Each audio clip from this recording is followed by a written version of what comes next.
Welcome to Jazz Congress 2021. My name is Domingo Cabrera, and I am the house manager at Jazz and Lincoln Center's Frederick P. Rose Hall.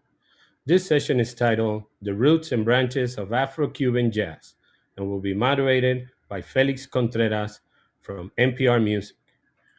We want to remind everyone that in order to provide you with a great and positive experience, please refrain from recording any portion of this session, take screenshots, or posting any sections of these classes on social media. Also, please post all your questions in the chat. When it comes time for the Q&A, we will try to answer as many as possible. Now, make yourself comfortable and be prepared to be inspired. Let's welcome Felix Contreras. Welcome, Felix. Thanks, Domingo. Yeah, be inspired indeed, man. I'm very, very excited. Hello and welcome to the fourth annual Jazz Congress presented by Jazz at Lincoln Center and JazzTimes. I'm Felix Contreras, as Domingo said. I'm the host of Alt.Latino. It's a weekly podcast and radio show about Latino arts and culture, and is presented by NPR Music. And I'm extremely honored to be asked to participate in such a prestigious and important gathering of the jazz family from around the globe. And it is indeed a global family as the Jazz Congress goes virtual in these ever so challenging times. And let's hope that things continue to improve so we can gather in person next year, 2022. For this panel, we're going to talk about Latin jazz and specifically Afro-Cuban jazz. Now, to be clear, jazz had its birth in the US. Now, to be clear, jazz had its birth in the US, but its earliest influences include music from Latin America and especially Cuba. So South America and the Caribbean also claim jazz as their own, just as much as we do here in the United States, here in North America, rather. Now, we could teach a semester-long master class about that history, but we only have a little more than an hour. So what we're going to do is we're going to try something different. We're going to use 1959, the date of the Cuban Revolution, as a dividing line in this journey about transnational influence. And to do that, we're going to hear from this amazing panel who have gathered around the Zoom conference table. So let me introduce everybody. First up is Ben Lapidus. He is a Grammy-nominated musician who switches between the Cuban tres, the electric guitar, and the Chapman stick. He is also a serious academic with a PhD at the John Jay College of Criminal Justice. And he recently published a great book that we featured on the podcast a while back, New York and the International Sound of Latin Music from 1940 to 1990.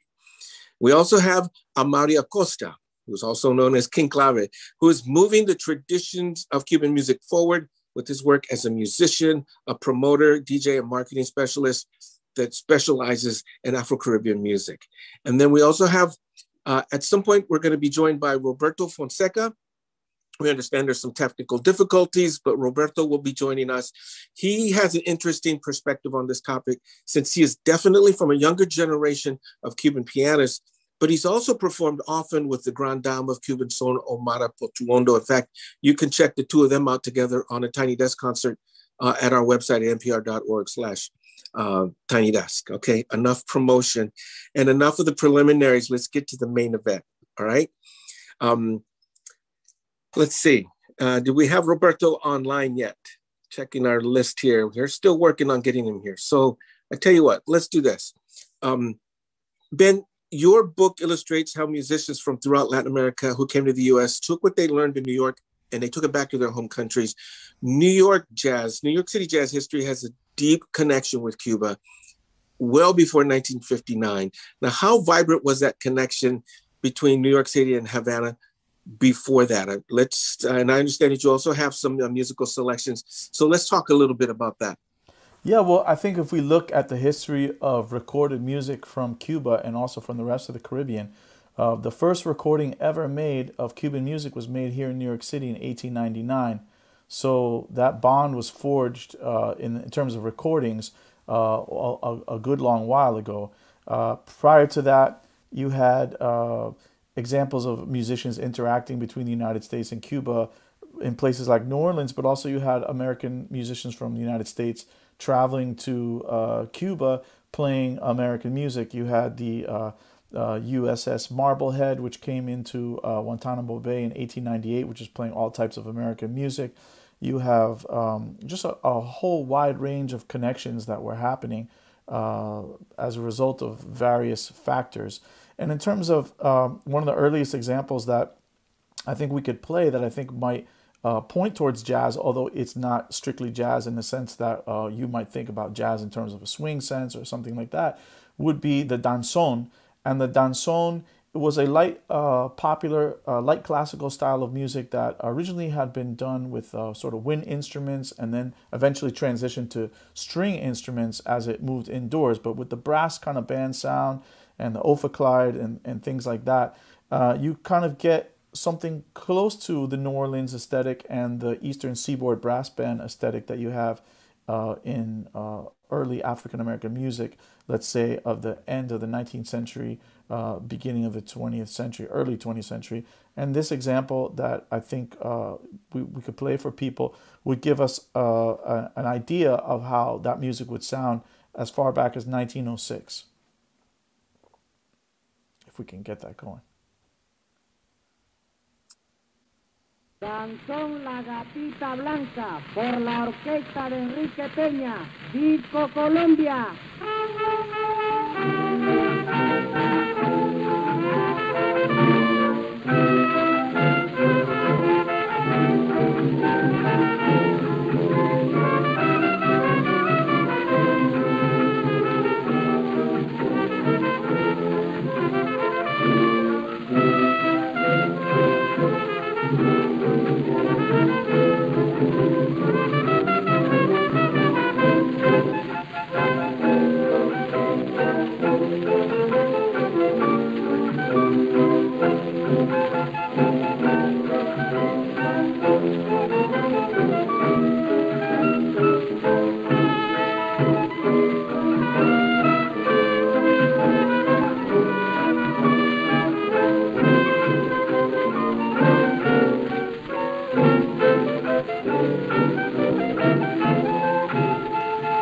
So if you listen to that low brass, that's really where the left hand is in a lot of, early styles of jazz, Eastern Seaboard piano styles, music of Jelly Roll Morton, and so forth. That left hand is and the piano is really what's happening there with that bass movement, and we find that rhythm throughout the Americas, but specifically in Cuba with the danzón, and we take that all the way through to this day. I remember reading some of the research, and this is something that it's a personal passion of mine. I mean, I've researched it for work and all that, but I've been a fan of Cuban music and Cuban jazz for a very, very long time. I remember reading someone referring to New Orleans as the northernmost port of Cuba, because of the interaction between the sailors that would sail back and forth. Some of those sailors were musicians, and they would be hanging out in New Orleans, and sailors do things. We'll leave it at that. Sailors do things, and they have ways to entertain themselves. One of which was playing music, and they would soak in the stuff that was happening in New Orleans. Correct? Yeah, and we can even go further back in time to the time period of the Haitian Revolution. Starting around 1789, when you have a mass exodus of people from the Isle of Hispaniola. There was movement to New Orleans, there was movement to Cuba, there was movement to Puerto Rico, and that had already been an area where people were moving back and forth, both enslaved peoples and free people of color.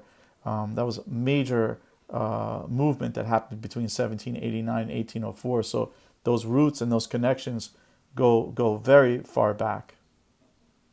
There's Amaury, this is going way, way, way back in time. But obviously some of that stuff, a lot of this stuff, if not all of it, that we're referring to and even going up through time, influences everything that happens now. I mean, the traditions in Cuba are very, very, the parallel lives of the traditions of jazz and the traditions of Cuban music. They're very strong and they advance, they move things along, as you were growing up. Obviously this is way before your time. It's way before my time, and I'm older than you, man. So, but as you were coming up, talk a little bit about your background. You're Cuban American. Were you born here in the States? And then what did you hear? Did you know anything about this music going back that far, or anything in the past? Yeah, I was born in Hell's Kitchen, New York City. Both my parents are from Cuba. My father, Amaury Acosta, is from Santiago, de Cuba, and my mom is from a very small town called Jobabo. And I grew up listening to all kinds of stuff. My dad was really made it a point for me to listen to all the old records of the past. So I listened to Benny Moré, Celia, Orquesta Aragon, Los Muñequitos de Matanzas, Tata Guinness, Peyo Lafrocan, Iraquere, all like stuff that was coming from Cuba. And then more of the folkloric stuff, like Arará, Abacua, the Carabalí, Conga Santiaguera. He always made it a point to me to learn about the Chinese trumpet in Cuba and all of those sounds. So yes, I did grow up listening to a lot of this stuff, and it made a very big impression on me in my development. Is your dad Ivan Acosta, the filmmaker? Yes. Oh my gosh, I didn't know that. I should have asked ahead of time in the interview. Just for folks who don't know, Ivan Acosta is, like, you know, a very respected and well-known documentarian, and who's chronicled a lot of this music. I think he did the documentary with Candido, correct? Yes. And actually, Candido spoke very highly of you. Oh, I'm honored. It's Hands of Fire is the name of the documentary, and it chronicles the great Candido, who lived to be almost 100 years old, who, you know, encompasses a lot of the music. You know, one of the advantages or the blessings of this job is being able to interview people like Candido. And I once had the distinct honor of interviewing Bebo Valdez, the great Cuban pianist, and his career, who he also lived into the 90s. You know, those guys, they had something going on. His career encompassed almost the entire history of Cuban piano. He sat at the feet of some of the masters in the early 1900s. And he was also Ernesto Lecuona's kind of right-hand man in terms of transcription and copying his scores and things like that. So he had this profound knowledge of, you know, sacred music, folkloric music, popular music, jazz, and then the kind of classical sort of art music that was coming out of Cuba from the Minorista movement, all those people like Lecuona and Gilberto Valdez, people like that. So Bebo Valdez is like truly in a different league, you know. And incredibly old school. He was an incredibly old school gentleman. You know, that I had the honor of meeting him, and he just evoked another time period. And just listening to his music, you know, the stuff he made in the later part of his life, but certainly all the stuff that he did when he was the band director Tropicana, and in the Tropicana in Havana, and played with every single like major Cuban musician, as well as plenty of American musicians. Now let's make a transition and talk a little bit about that, Ben.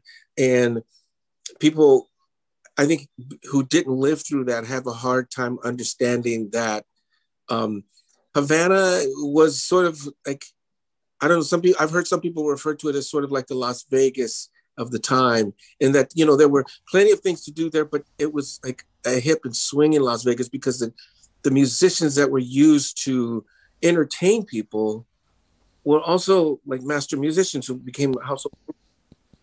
Well, you know that there's a lot of parallels there when you bring up Las Vegas, because historically a lot of money flowed from the United States, particularly from organized crime. But there was this time period that there were the Kefauver investigations that pushed a lot of entrepreneurs and people who were involved in gambling and casinos and organized crime towards Cuba at that time period. So you had a lot of influx of capital in terms of building hotels and nightclubs. There's some great books that have been written about that. But you can actually see in the landscape, you know, some of those places. Tropicana still exists to this day. But you were just also talking about Candido Camero, you know, musician who played tres, substituting for Arsenio Rodriguez in Cuba. He played the bass, he played the marimbula, he played the congas here in the United States with, you know, Sarah Vaughan, Charlie Parker, Dizzy Gillespie. But in Cuba, he also was instrumental in putting together these kind of fusions of jazz with Cuban music, particularly in the case of Bebo Valdez. He was one of the main percussionists for the rhythm that Bebo came up with called the batanga. And then just in terms of positioning Havana within the rest of the Caribbean and New York, bands from all over the United States, from the rest of the Caribbean, would come to perform in Havana. And then there was kind of a circuit. They would also go down to Panama, the Canal Zone. They would also go to Puerto Rico. They would also go to Haiti. There was a period in the 1940s with a lot of bands from the United States, including outfits like Machito and the Afro-Cubans, were going to Haiti. So you had this kind of circuit, and there were a lot of musicians who were plugged into that circuit from all over. It could have been someone like Carlos Argentino from Argentina. It could have been Mirta Silva and Daniel Santos from Puerto Rico. It could have been any number of Cuban musicians and Puerto Rican musicians also, but Havana was definitely the place to see a lot of developments and changes at that time period. And people like Bebo and these entrees into mixing the big band concept of jazz with Cuban music that later will become mambo. People like Bebo Valdez were really at the forefront of that and pushed, and made those connections with all those players who were coming from different places. There's, I think in that movie, Chico and Rita, the cartoon movie that Fernando Trueba did, there's a scene in the movie where I think somebody comes to town and as an American artist, and they need somebody to quickly sight read the music because the piano player couldn't make the gig. And I know Bebo Valdez acts the part of the pianist in the movie, but apparently something like that happened as far as I can remember. And I don't know if it was necessarily Nat King Cole, but artists would come from the United States with some type of show that would involve all types of musicians and have a lot of reading, and they couldn't get their pianist to come, so Bebo was able to come in and play every single style that was thrown at him and read it all very well too. So that definitely that's the extent of how great he was. And for a musical reference, one of the things I remember about that conversation, I had just one conversation with him, one interview, but I do remember him telling me that he is the pianist, or he did the arrangements and is a pianist on some of the tracks on the Cole en Español albums that were recorded in Havana, that were immensely popular throughout Latin America, made Nat King Cole an international star with his rudimentary Spanish, man. It cracks me up. They listen to the records. If we listen now, guys, to those records with today's perspective, you're like, oh, the language, the pronunciation, all that. But back then, what it does is, to me, it reflects that there was a passion and there was a hunger and an interest for Cuban music, well before the revolution, and how that was interpreted, like basically Nat King Cole became a crossover star in the Latin world. Amaury, is that, did you hear some of that music, some of that early stuff, the pre-revolution stuff when you were growing up, and what impression of it then? One artist that specifically comes to mind is Bola de Nieve. My dad always would play Bola de Nieve, who is this pianist and singer, and he was incredible. And I believe I don't know if he wrote Drume Negrita, but I know he used to sing it. And those records really left an impression on me, because it was a real demonstration of elegance, of sophistication in their arrangements, how they would get all those textures, how tight the bands were, they were flawless. And hearing that music and how big it was and how sophisticated the rhythms were almost 100 years ago, there was this real step towards progressiveness of innovation. And I think even to today, those rhythms hold their own weight and are equally just as fresh and innovative as they were almost 100 years ago. We used, I'm using 1959 as a dividing line. Right. Before we go past 1959, Ben, you brought in a track. I mentioned Omara Portuondo earlier. And just FYI, I'm being told that she has a new record coming out in like either this month. well into her 90s. She's got a new record coming out. She just put something out with the hip hop group from Guantanamo called Zona Franca, and she's mixing up with everybody. We should all be so lucky, man, to have that kind of longevity and career. But let's play. You brought in a track from Omara that is a reflection of how deeply ingrained jazz was in Cuban society, and it's from 1958, year I was born. So I definitely want to check this out.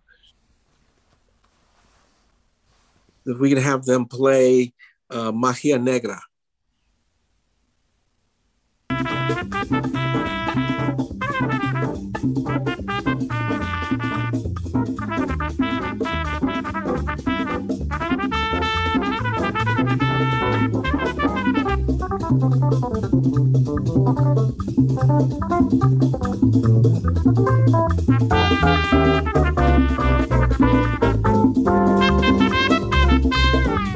Yo quisiera huir, no verte jamás, vivir feliz mi soledad y no ser más esclava de ti, reír, cantar, volver a soñar, mas sé que no podré escapar jamás.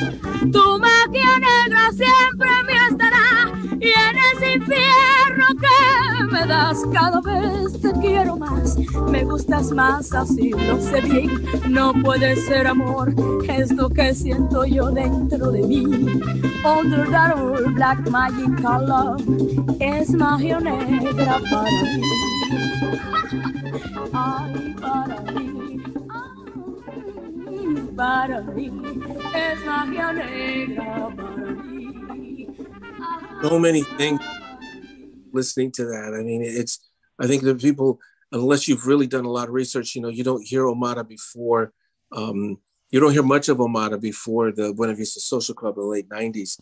And to hear her vocal acrobatics, she's so supple. It just sort of reminds you of like a young Sarah Vaughan or something like that in her temper, in her phrase. And that's a really incredible pairing right there, because that was actually Juanito Marquez, who's from Holguin, who's still alive. He's going to be 92 in July 4th. An incredible figure. Worked with Chucho Valdez, Hermanos Avilés, invented the El Ritmo Pa' Acá. He went to Spain and did stuff with Julio Iglesias, then with the Miami Sound Machine. This is a guy who's also been on the whole history of Cuban music, like a Bebo Valdez type figure. So that was his first recording ever in 1958, and he had been arranging for people, but he actually came from the countryside. He came from Holguin, went to Havana, recorded and hung out with Omara and other musicians.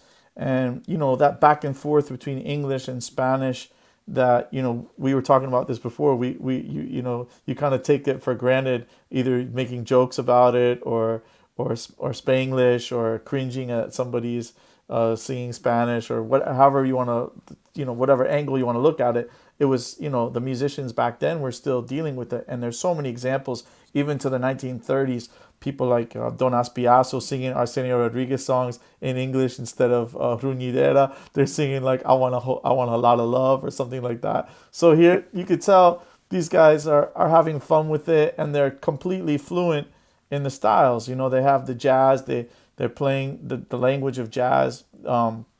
They're familiar with the standards.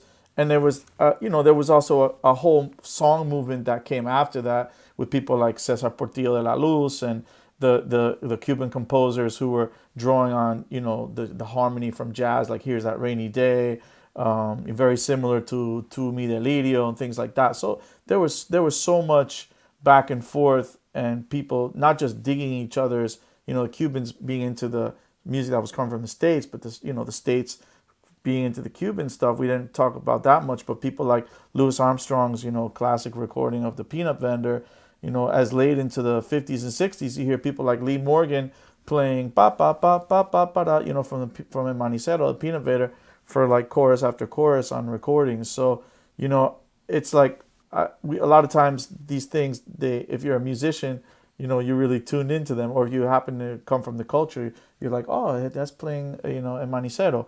But it's so deeply entrenched in going back and forth between the two worlds, if you will, that this is a great example of just how easily people could move between those worlds back then.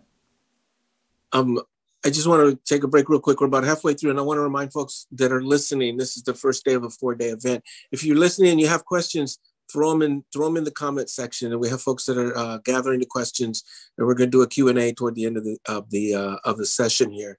That was 1958, and of course in 1959, the Cuban Revolution happened, and it wasn't until a few years later when there was an animosity between that government and the U.S. government.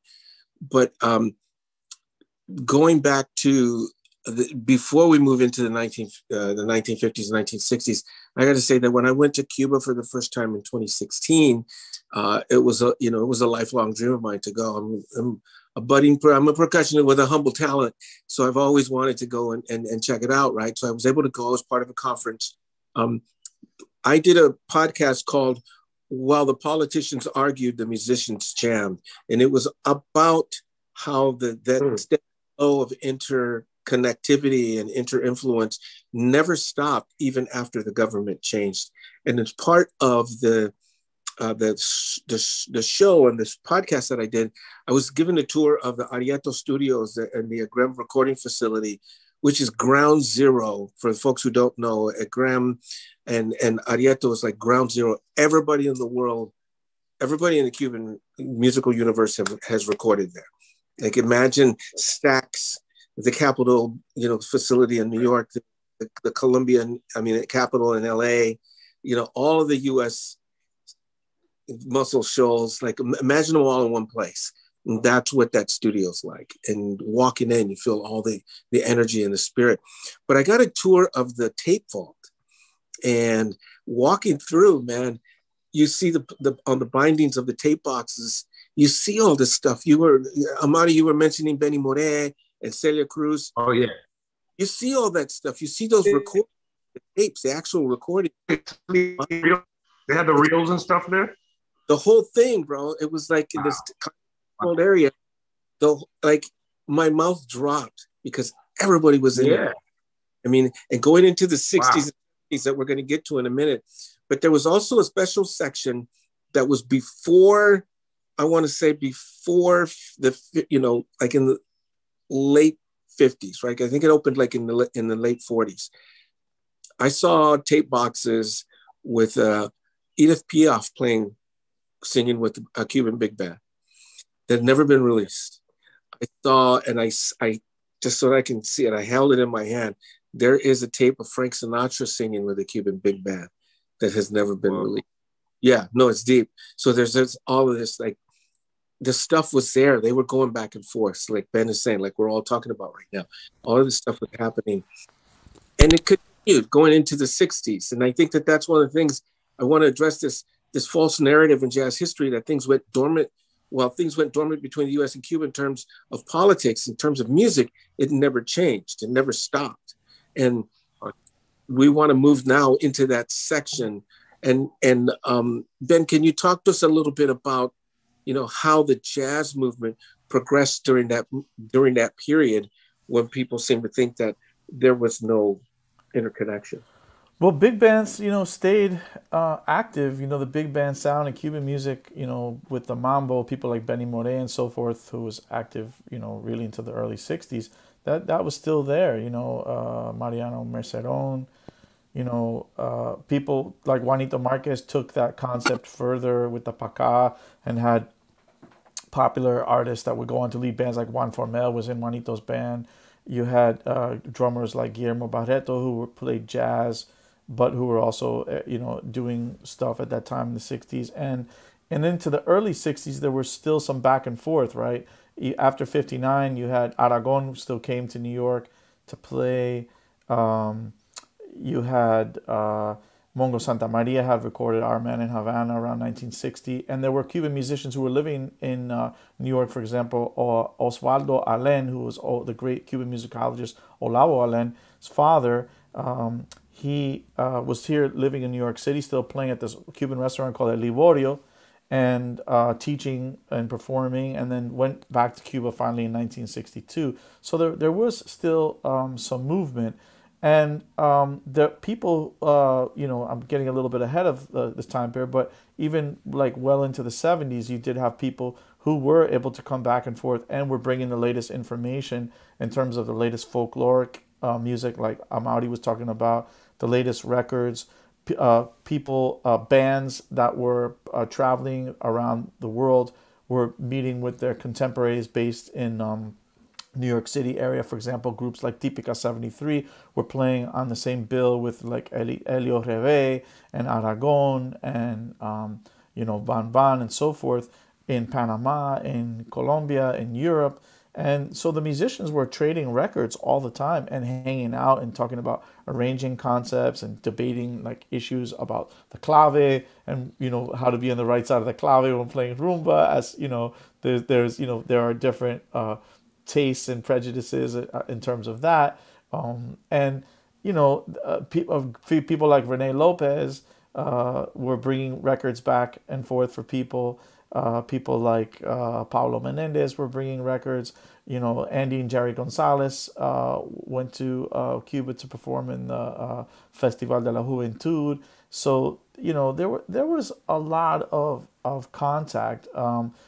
People I think try to diminish that level of contact and to say like it wasn't happening, but the musical information kept happening. And then of course as we get on to 1980, you have this massive influx of over 125,000 Cubans to the United States, particularly important musicians like Puntilla and Daniel Ponce, and also Paquito de Rivera came in at that time period. So it's the flow has happened. Sometimes it moves to a kind of to a trickle, but it's always there. And I think, like you say, between the musicians, it's like, how can we get the newest information? How can we learn, how they're playing Guarapachangueo? I want to learn how to play Guarapachangueo. What do I have to do that? Oh, they're playing 3 bata drums at the same time. We have to learn how to do that. Or it's just there's always been this new information. Someone brings it and it gets disseminated, or people go to find that information. But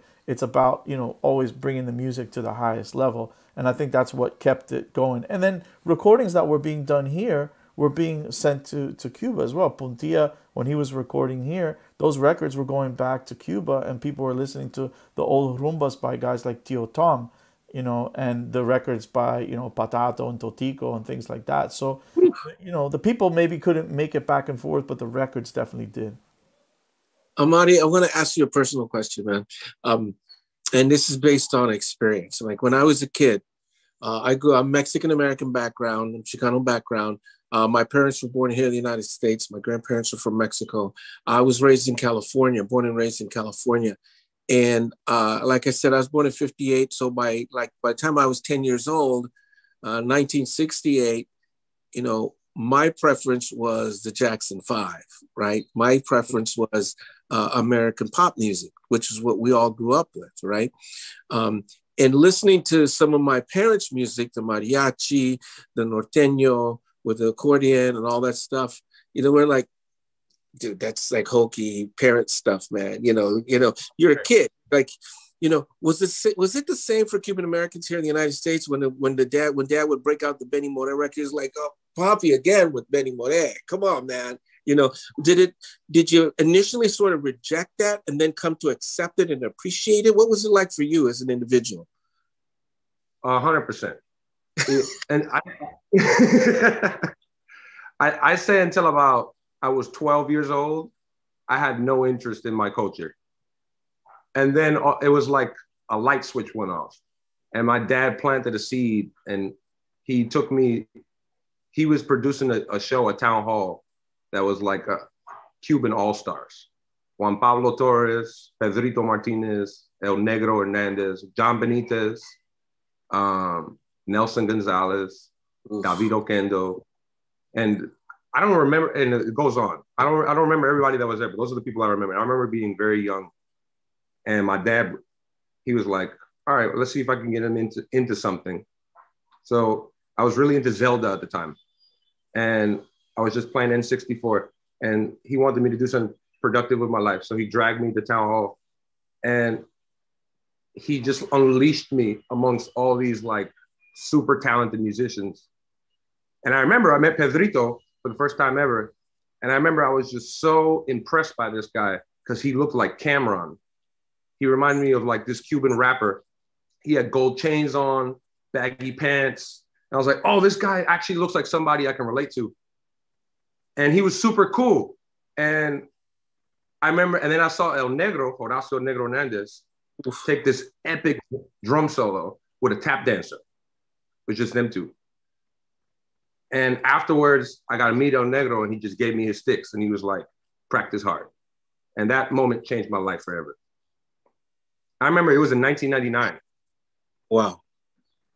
And so ever since then, I've had a deep appreciation for my culture and this music and the history and the rich traditions that come with this. And now that I'm in my adulthood, I've taken it upon to me to really get deeper into the knowledge, but to also stay on the path that some of these artists were on, to try to figure out a way how it relates to me and who I am being a Cuban American from Hell's Kitchen. I think that's the conversation that's happening a lot these days. You know, the pandemic has shut us down in a sense, and you know, we've all retreated to our homes and our families and our living spaces. And I've talked to so many people, man, and I don't know if it's an age thing or not, but like, not only did we get stuck inside, but we went within. A lot of folks went within and, you know, retouched things. You know, if you're stuck, you're listening to music, you just bring out those records and things that help you reconnect with yourself and your identity and with your community. Did either one of you had those kind of experiences during the pandemic? Oh yeah, 100%. You know, I think now I look at rumba specifically like the Matrix. It's this force that just opens up unlimited possibilities. And that I study these rhythms, figure out what to express and create them, I've gotten so much deeper into learning the folkloric traditions of Cuba and trying to figure out a way how to adapt that to the American drum set. And also, how do I use these rhythms that are really old to create something new? And I'm adapting it to kind of an electronic world. And I'm trying to figure out a way how to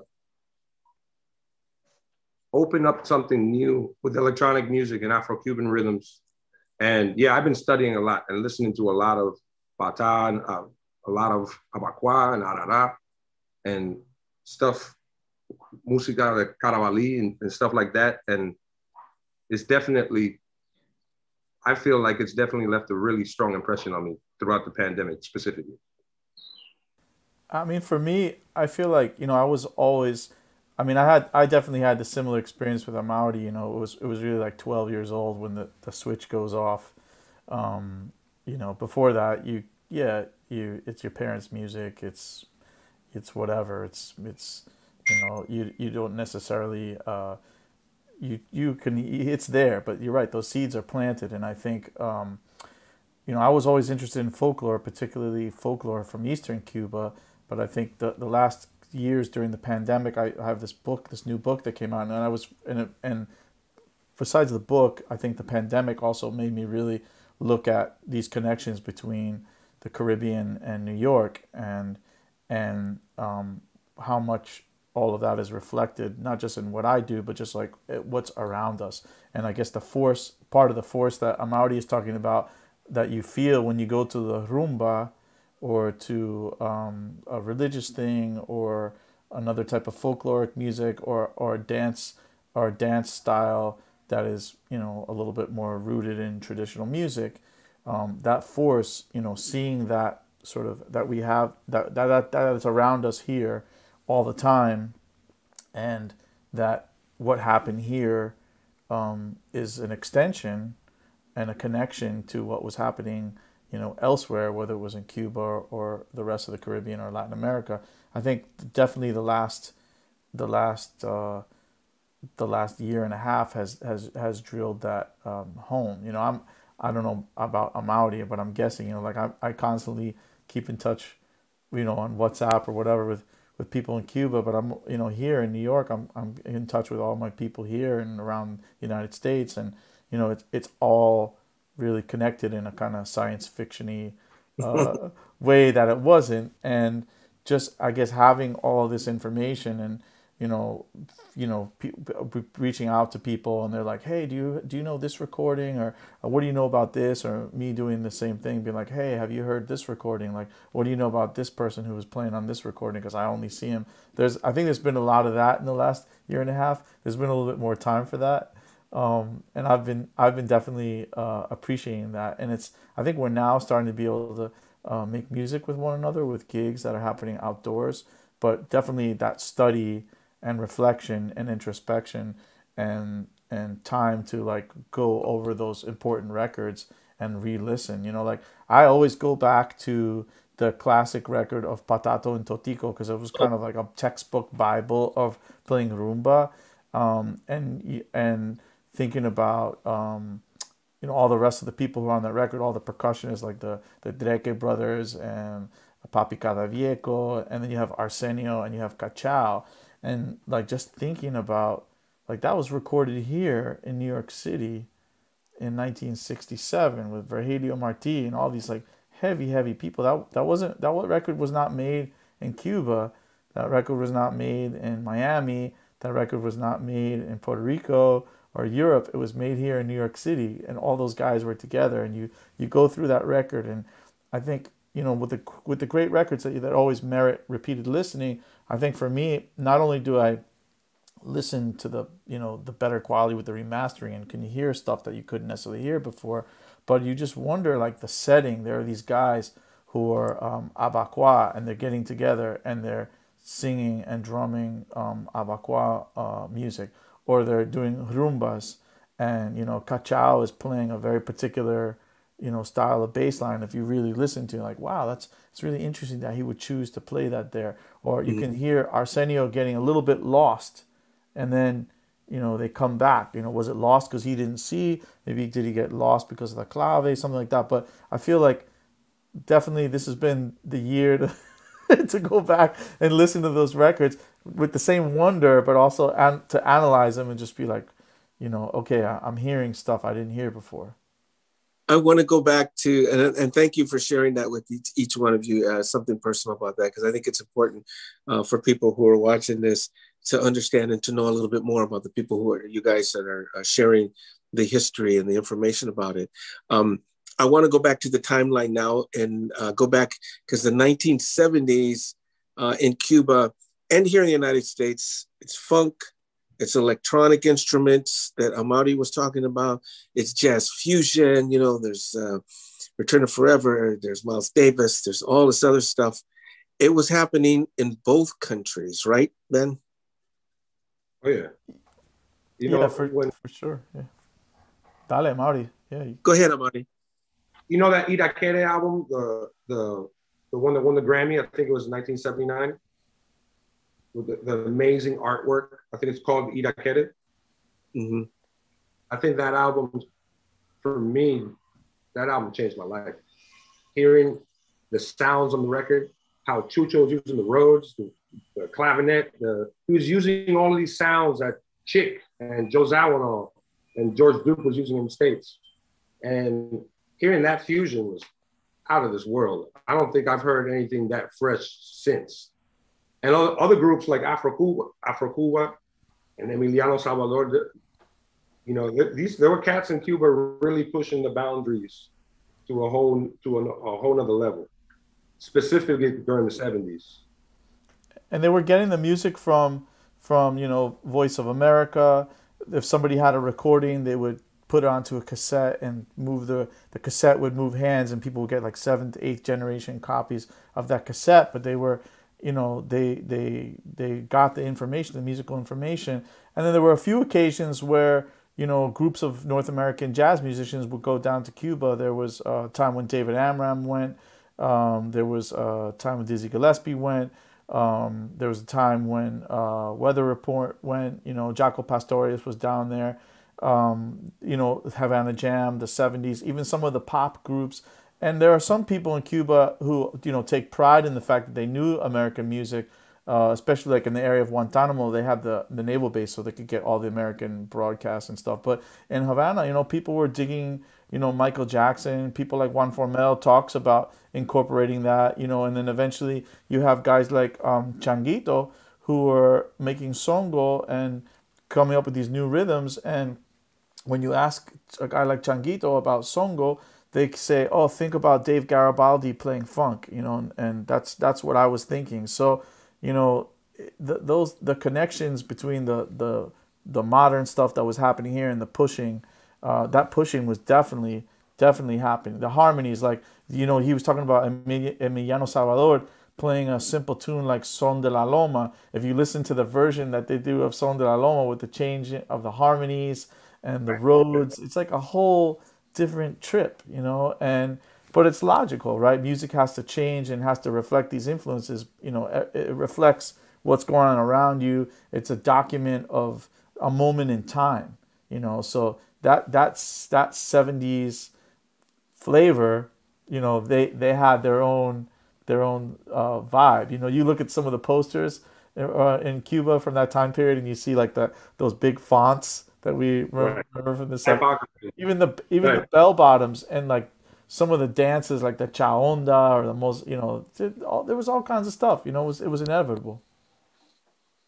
One of the things, again, one of the benefits and the blessings of this job is I was able to interview Carlos Alfonso, who was a bass player and the leader of a band called Synthesis, which came probably like in the late 80s, maybe early 90s.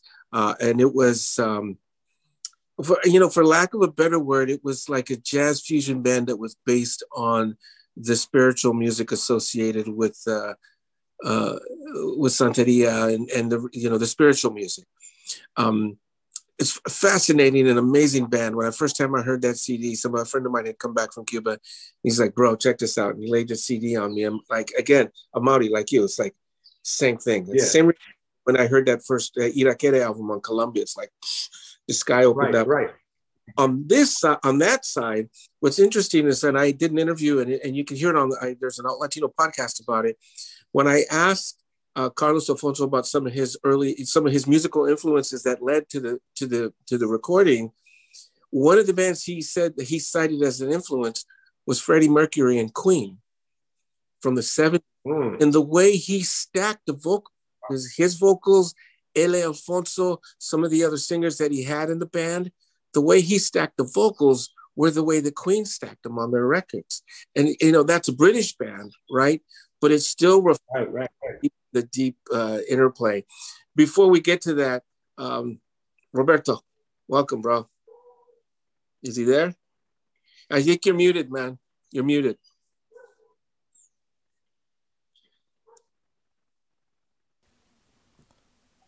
Tiene que poner el micrófono.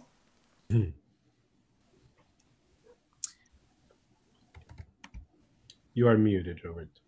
Todavía estás. No tiene micrófono.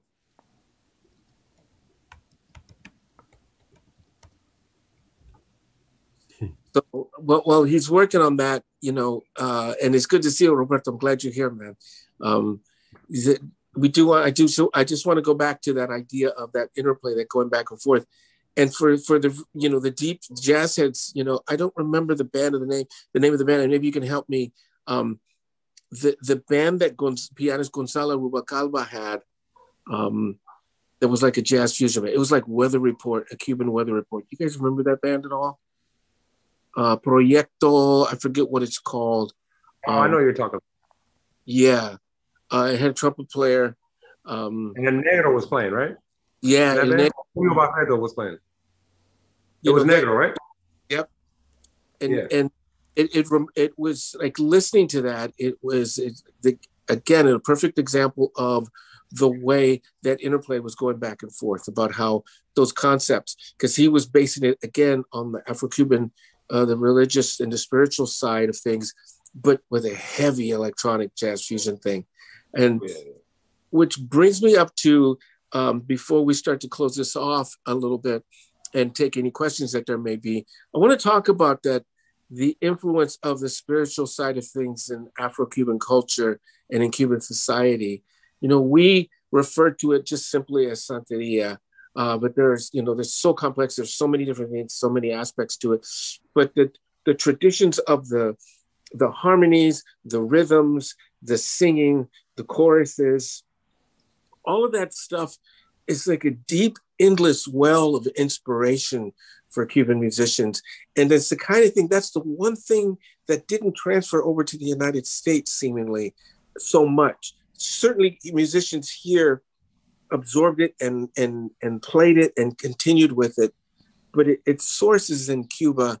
Maybe you could talk a little bit about that, Ben, about how that spirituality, I mean, even me as a Mexican American, I know a couple of the songs, right? Because they're on recordings and they're on these, you know, they're present, right?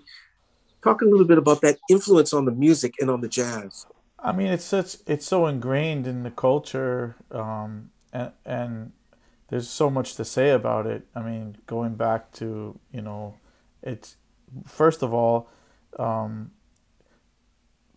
enslaved Africans were brought to Cuba, and stuck together based on ethnic background and linguistic and cultural practices. And there were mutual aid societies called cabildos where people would actually contribute to buy each other's freedom and so forth. And, you know, the religious aspects of the culture, the linguistic aspects of the culture, there was a constant influx of new people coming from Africa.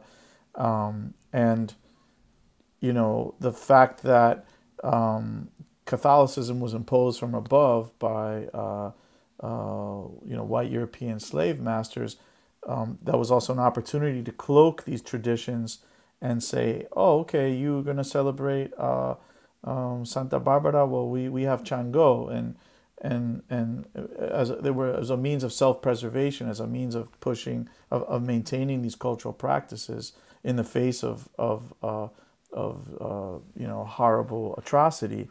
The end part of that is you have, you know, centuries of people being in touch with this information, with these traditions, be it from a spiritual perspective, a linguistic perspective, or an ethnic perspective. And it's not limited to the Afro-Cuban community. It also spreads throughout the rest of Cuba.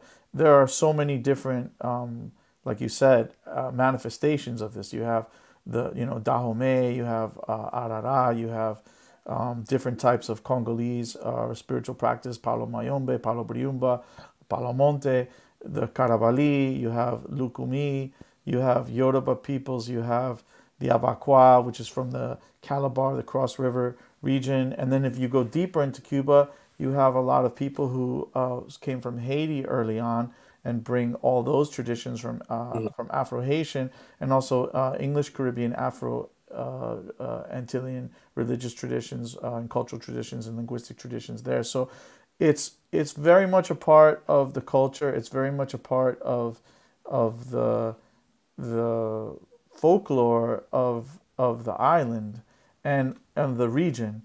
And I think that you know, for musicians, for artists, for writers, for anybody in the creative world, these are tropes and things that are constantly referred back to, you know, be it something like as a combination of colors or types of foods that are associated with particular orishas or songs, as you say.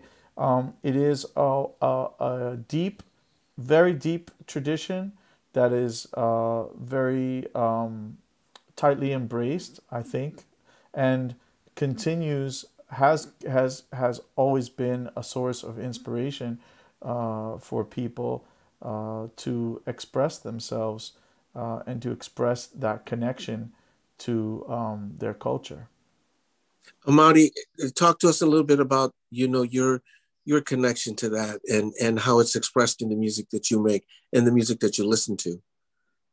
Oh yeah, I mean, I think when you think about specifically like when we talk about Santeria, right, and the drums, the bata drums, I think those rhythms, first of all, they're hundreds of years old. And if you look about how sophisticated those rhythms were when they were first created, it really gives you an idea of what that culture must have been like. And I think about specifically, there's a, chango, meta chango, the onkonkolo pattern plays the ride cymbal beat that we play in jazz. Ba, ba, da, ba, ba, ba, ba, da. So I see the direct lineage between Africa, Cuba, and America, and how all three things are related somehow. And that has always really left a real big impression on me on how these things that are culturally, they come from different places, but they all have the same roots. So I love these rhythms, and I'm personally, I think it's my mission to try to figure out a way how I find a connection to them, how I can reinvent them, but still stay authentic to the rich history that it has. Because some of these rhythms, if you change one note, it changes everything. Mm-hmm. So you still have to honor the way that it was played. But I believe that the context that you present, it can open a new possibility. And I was lucky when I was a kid, I got to go to a lot of ceremonies and witness it. And that was life-changing. To see how heavy the music is. It's like there is a force, there's this energy, and it's strong. And I would feel the same kind of energy when I would go to like a hip hop club and you hear the huge bass and you're hearing an 808 or something, you're still getting that same kind of force. What's the root of that? Africa. So I would still get the same kind of this strong spiritual energy that the music has to offer, or the texture that the music's trying to portray, but the contexts are different. So I would always look at that, how the music that I like, jazz, funk, soul, rumba, timba, these Afro-Cuban folkloric traditions that are really serious, and they have the roots of them for hundreds of years. And I've been very, very, very, that's always left a very big impression on me. And yeah, that's my mission, is how do I figure out a way not to change it, because I don't think you can change something that's already been so evolved, but I want to use these rhythms to express something different. Well, I think that's a very, very good place to wind this conversation up. Looking at drawing all of that stuff to 808s and to hip hop, man, because it's the music of the past, it's the music of the future. And thank you so much for both of you for your insights and sharing your experiences and showing how jazz and Cuban music and Afro-Cuban jazz are all the same branch of the same tree, man. And, I think you guys did an excellent job of condensing a whole semester's worth of a PhD course into 55 minutes, man. So I really appreciate that. Thank you again, Ben Lapidus and Amaury Acosta, and also to Roberto Fonseca, who really tried to make it happen. But we thank him for everything and helping us coordinate this as well. I want to remind folks for a couple of different things. Look for the names. Look for Ben Lapidus' name. Look for Amaury's name. Look for their music, because I have so much respect for both of them as musicians, as storytellers. They're making this music alive. They're making it happen. Wherever you're getting your music, that's where you can find the stuff there. Also want to remind folks, to listen to the Alt.Latino podcast. We cover a lot of different things about Latino arts and culture. And, I'm Mexican background, but I think I have a Cuban soul. So I always end up doing a lot of Cuban music. So there's a lot of that there. So check that out. And also want to thank the Jazz at Lincoln Center. That's probably the most important cultural institution here in the United States for the jazz, the dissemination of jazz, performance, education, legacy, history, all of that. Thank you so much for inviting me. I don't think we have any questions. Domingo, can you come back in? Do we have any questions that we needed to cover? Hello. Yes. So we have a two-part question from one of our guests today. Her name is Lisa. So it starts with, what are some of the contemporary Cuban artists that we should be listening to right now? And any particular place to start digging in when it comes to Afro-Cuban jazz in particular? Oh, you mean besides Ben Lapidus and Amaury Yes. Acosta? I don't know, Ben. Amaury, who do you guys suggest to answer that question? Artists now that I think definitely should be heard is Afro-Cuban rumba group Osain del Monte. I think they're mind-blowing, and I think they're taking the traditions of rumba and really doing something innovative with it. Definitely Roberto and Daime, they're awesome.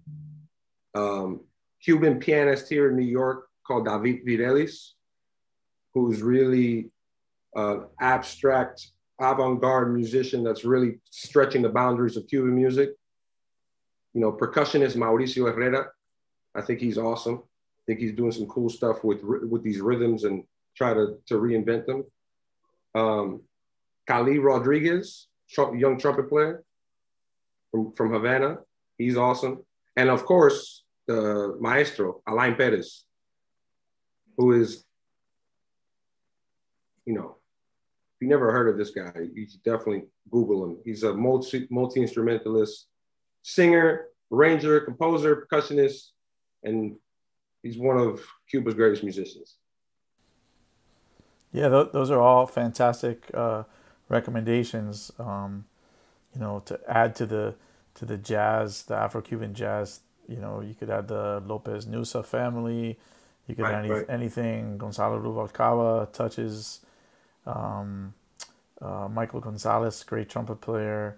Daphnis Prieto has some great stuff he's always putting out there with big band and small group. I mean, it's pretty much endless, you know. Roberto Carcassés, who's Bobby Carcassés' son, doing great stuff, arranging with his group Interactivo. There's like so many phenomenal musicians who play this music every day. In Cuba and the United States, I think of, you know, everybody you mentioned, Mauricio Ariadne Trujillo, piano player.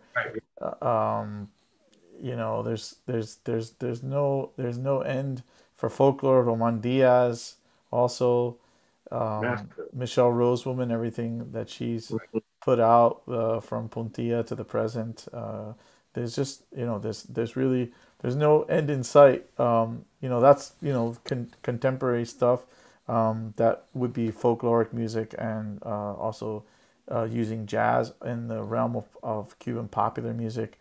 You know, there's a whole bunch of stuff that also is making use of that. And then, you know, just looking backwards as well. You know, there's so much music to bone up on too. So yeah, I would add too for women representation. The Canadian saxophonist Jane Burnett and her band Maqueque. You know, Jane is going to Cuba for many years and has recorded a lot of different things. But her current band, of all-female band, Maqueque, is just incredible. And their drummer, Gisi Garcia, who I've gotten to know over the years, she's got a band, Banda Acha. Banda Acha, that is so incredibly phenomenal, and includes a turntablist and the jazz fusion thing as well. So yeah, thank you for the question, Lisa. There's a whole bunch of stuff. Roberto, can you hear us? Are you with us? Yeah, I can hear you guys. Can you hear me? Yeah, cool. Yeah. Much, man. Thank you for so that thank you for the invitation. We're wrapping things up, but we do want to get your input. Besides, as I said, besides Ben Lapidus and Amaury Acosta and Roberto Fonseca, in terms of current musicians, you know, who would you cite as some current musicians that are doing interesting things with Cuban music and with jazz? I mean, here you say in Cuba? In Cuba or here in the United States, but where you're in Havana right now? Yeah, I'm in Havana. Yeah, I'm staying in Havana right now. So talk a little bit about some of the musicians that are playing some doing interesting things with jazz and Cuban music in Havana right now? I mean, in Havana right now, there are a lot of musicians right now doing a lot of things. One is the trumpet player, Roberto Garcia. He's a son of Roberto. He was playing the bongos on Buena Vista Social Club, and he's doing really good things. The other thing is that I have two like a good friends. They are young guys. One is called Michel Herrera, he's a saxo player, and the other one is Emir Santa Cruz, he's a saxo player too. I mean, the problem here is that here in Cuba, everybody loves Afro-Cuban music, you know, because we love the rhythm, and for us, the rhythm is really important because of the rhythm, we have our identity, you know, we have our voice, you know, the way that we play the rhythm, the way that we treat the rhythm, that give us the voice around the world. So for us, it's very important, the rhythm. That's why they have many. And then I just mentioned three of them, but I have a lot of. I don't want to because the list will be really huge one, you know. But I'm really happy because we are taking care about our roots, because our roots is very important, you know. Depending on when you come from, then you will go. So then my English is not so good, but you know, depending on where you come from, then your future will be in one way or another. I want to add at the same time, you name Gypsy Garcia. She's a really great drummer, and she's making really good stuff too. I mean, I'm happy because the health of the healthy, so it's really healthy. The jazz with the Afro-Cuban, even the traditional Cuban music. There is a movement now that we are taking care about the traditional Cuban music. You know, the traditional Cuban music for us Cuban people is really, really important because, like I said before, give us the voice around the world. Then when you hear a Cuban musician, the way he plays, you will recognize that he is a Cuban musician. You know? Yes, Domingo, do we have any other questions? That's all the questions we have. Okay, those are good questions, and I think that it took a while to get you here, Roberto, but you were saying probably some of the most important things about the conversation and your perspective from Havana and your perspective as a musician there. Carry a lot of weight, man. So, you know, I'm sorry it took so long to get there, but, you know, we're really honored and happy to have you here with us and to join us for a conversation. And I do want to remind people to look up this music, man. There's just an endless variety and endless selection of stuff to listen to. And also stick around. This Jazz Congress is 4 days, man. So there's a lot happening that you can take advantage of, including panelists, speeches, and performances. There's a lot of cool stuff happening. So again, thank you to the panelists, Roberto Fonseca, Amaury Acosta, and Ben Lapidus. Thank you all for being here. Thank you. And thank you to Jazz at Lincoln Center for allowing us to talk about our favorite subject and having people tune in. So thank you very much, and look for you at the Jazz Congress next year in New York, or maybe Havana, who knows? Yeah, who knows? Maybe it would be good to have you guys here. Yeah. So on person, that would be a great thing. Domingo, what can you do about that, man? Can you get us to Havana next year, Domingo? I think we can try. Yeah, you try. Yeah. Then here, Havana we are open to everybody to come here to play together, to talk, to share music, and to share knowledge. That's the more important thing. Yes. Well, thank you very much, everybody. Thank you very much, Felix, for your participation. So that's all the time we have, folks. So we want to remind you all that, Jazz Congress continues, and that we hope you'll join us for the next round of sessions. Please reference the web link from your welcome email. So thank you so much, and we will see you all soon.